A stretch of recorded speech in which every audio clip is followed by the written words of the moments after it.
Practical application, this is the FFT code that I used for the demo last time, right?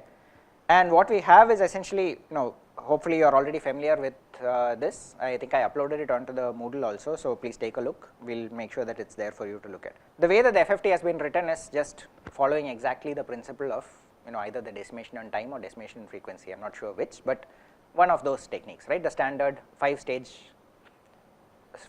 of butterflies, right? Five stages because it's a 32-point FFT. For your 1K FFT, it would be 10 stages, right?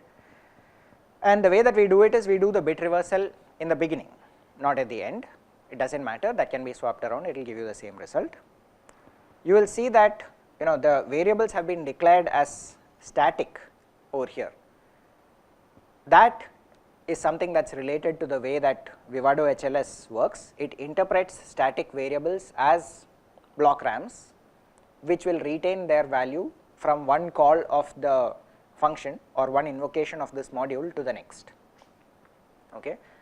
If you declare a simple variable static integer, it will essentially create a register. If you declare a static array, it will create a RAM, a block memory, okay, which if it is very small, it might still treat it as registers, but chances are it will actually make it a block memory.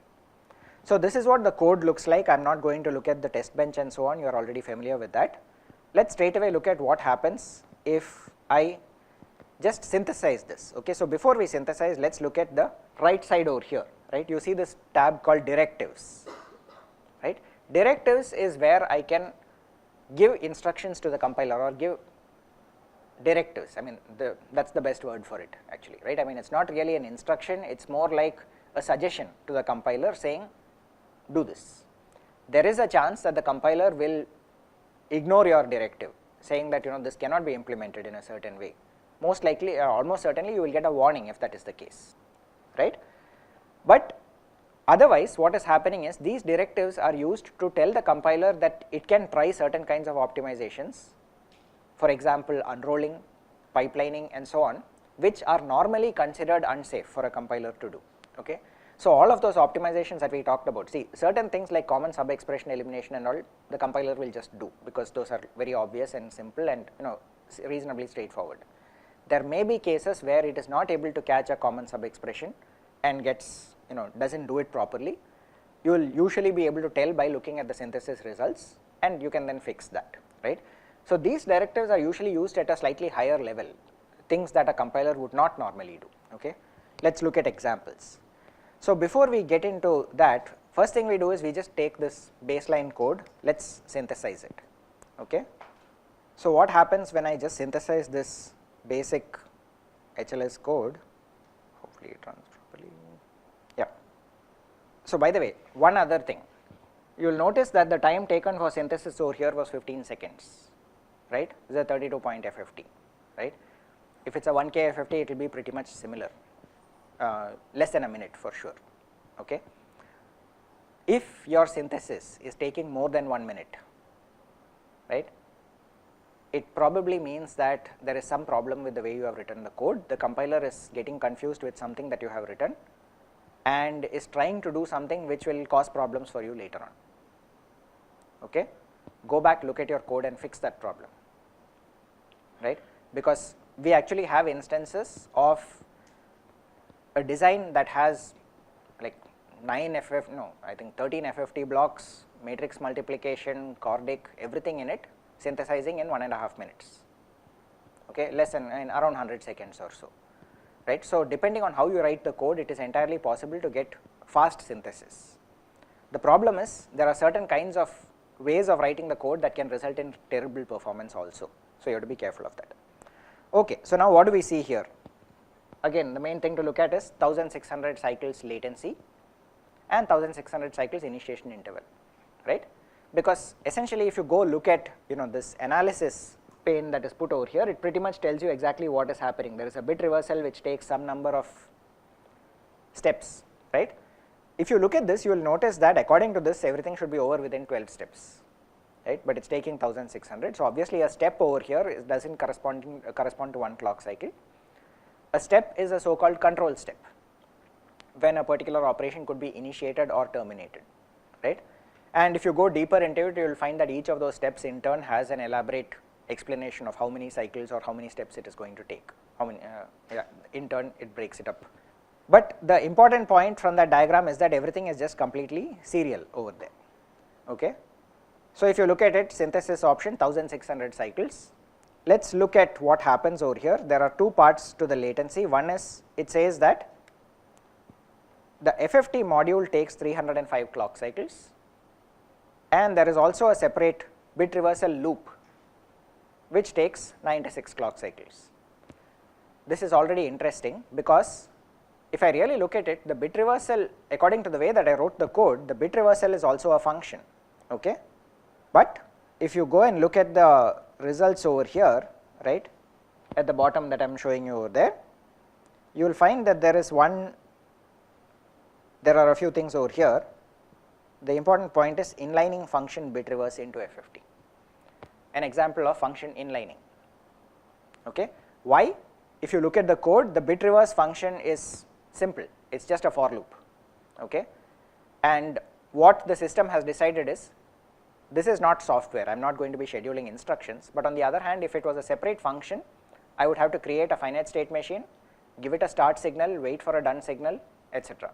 Instead, I can just use those states, incorporate those states into my main system state machine and reduce the complexity a little bit. Okay. Bit reverse is a simple enough function, it inlines it.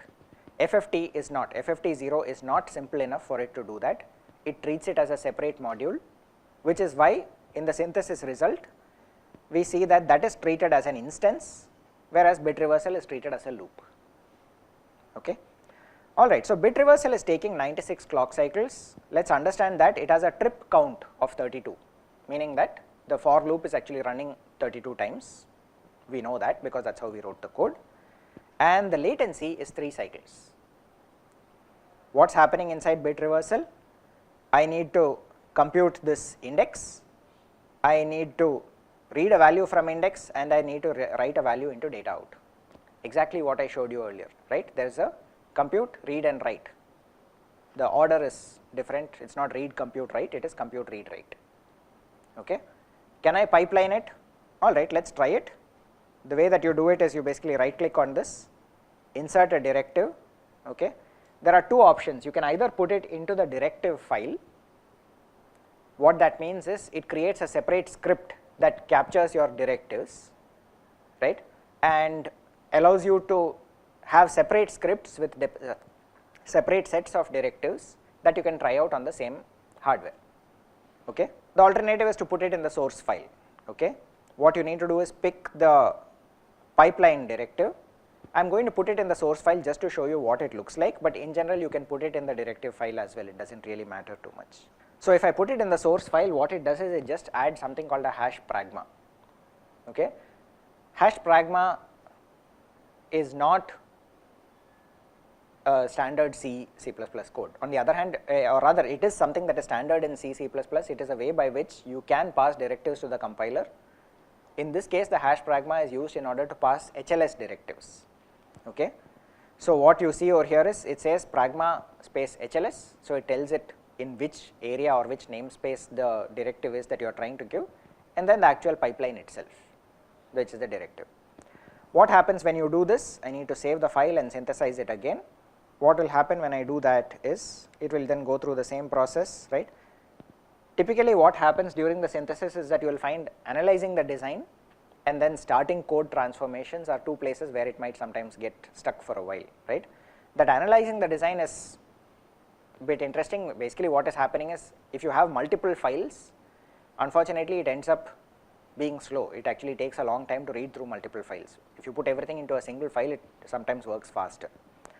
Code transformations is a place where sometimes you can get stuck really badly, because especially if you have large arrays that are declared somewhere, the compiler can get really confused about what to do with them. Alright, let us look at what impact that change had. 1630 has now become 1569. Good. What was the change that it made? The bit reversal loop is now a trip count of 32, is pipelined, and now has an initiation interval. The target was 1 and it achieved 1, so that is good, and it has an iteration latency of 3. Therefore, the total latency of the system is still 33, it is not just 32. Why? The prologue and epilogue. So, the iteration latency is still 3 cycles. You add all of that together, it takes 31 cycles in the loop body plus 2 cycles prologue and epilogue, okay, to complete it. So, it is able to finish the entire thing within 33 cycles as opposed to 96, and that was what resulted in 1500 coming down to 1600 coming down to 1500 and something. Okay. Good. Let us see if we can do the same thing for the FFT also, right. This FFT 0 also has a loop inside it. What happens if I apply a directive there, right? I will just give it a pipeline directive, it does not matter whether it is in the source file or not. What happens when I synthesize that is,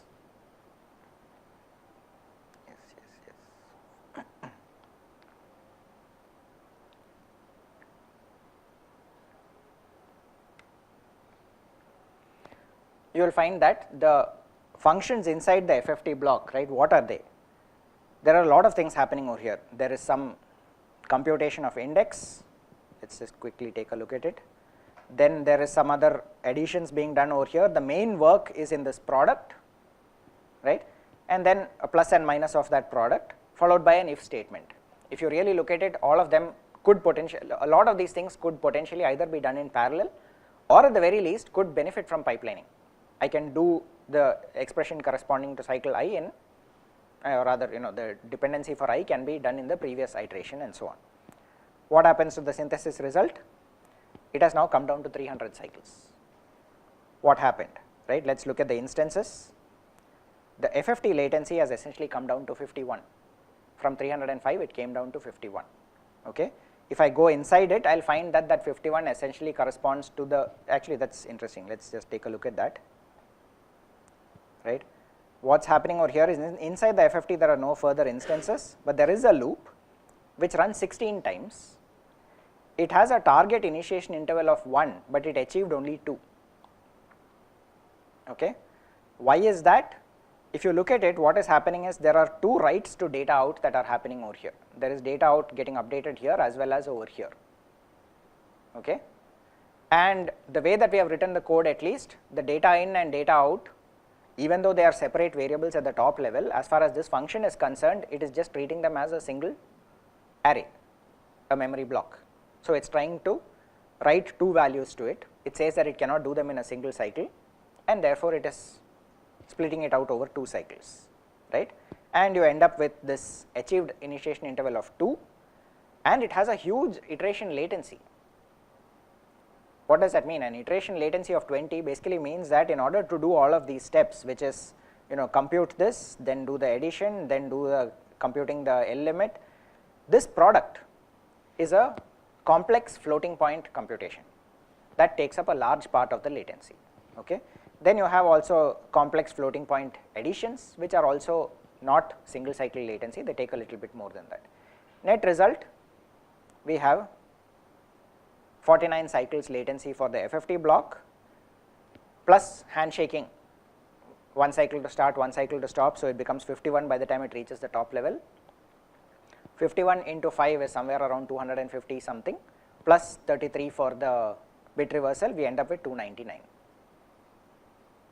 Okay. Last optimization, look at how the code over here is written, right. It looks very similar to this, right. There are 3 functions A, B, C being called over here. Over there are 5 functions FFT 0, FFT 0, FFT 0. If you look at the way that the code has been written, it has been written in such a way that the input going into the first function writes into another variable, which then goes as input to the next function. So, the dependencies have actually been split across 5 variables, right. I am not overwriting the same variable again, right. What happens if I now add a data flow directive to this function? What does data flow mean? That is software pipelining. Okay. So, at the function level, data flow is essentially software pipelining that you apply over here, right. You have to be very careful with this.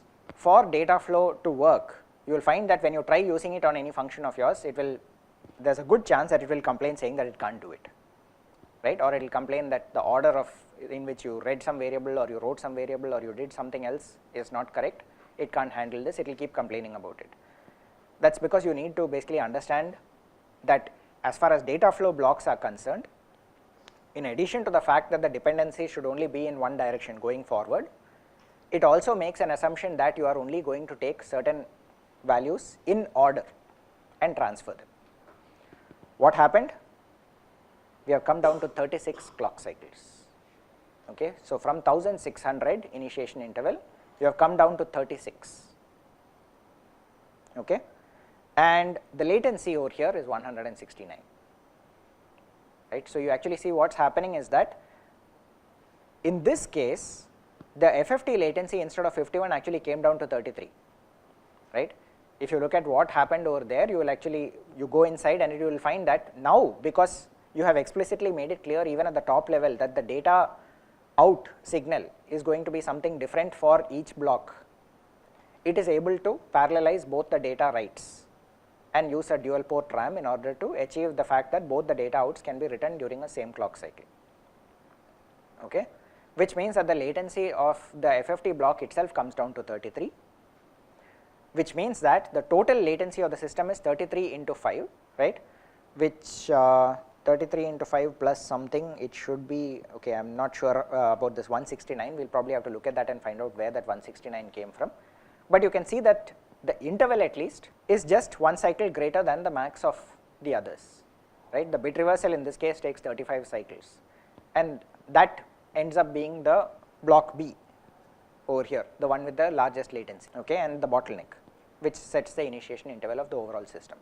All good except for one catch, right. This has basically, what about the hardware usage, right. So, what I am going to do is, let me just very quickly just get rid of these directives and go back to the original so that we can do a comparison, right. So, you can see that basically I was able to bring down the latency or the initiation interval from 1600 to 36, the total latency from 1600 to 170 or so, right. What is the net result? Let us just do a side by side comparison. What we do is we can do project compare reports. I have already synthesized the other two with the optimizations. The all opt is the one with 299 latency without data flow, okay. And what you can see is over here, the clock is met comfortably in all cases. The latency 1600, 299, 169, initiation interval 1600, 299, 36, okay. Now, what about the utilization estimates? With no optimizations, it basically takes 10 block RAMs. With everything except data flow, it takes 22. With data flow, it takes 40. You need block RAMs between every stage, okay. The number of DSP slices, no optimization, everything is being done serially. So, effectively you end up with the fact that, you know, one floating point multiplication takes 4 DSP slices. You can do the approximate analysis over here. It takes 20 in the case of no optimization. Surprisingly, in all optimization, it has come down to less. Data flow on the other hand has gone up significantly, because now you need to actually do things in parallel, okay. Similarly, for the hardware, the flip flops and lookup tables between no opt and DF opt, there is a nearly, well, 5x, 5 to 10x increase can be seen, in this case 5x basically, right. And that sort of makes sense, because what you are saying is, instead of one hardware unit, I now have 5 of them.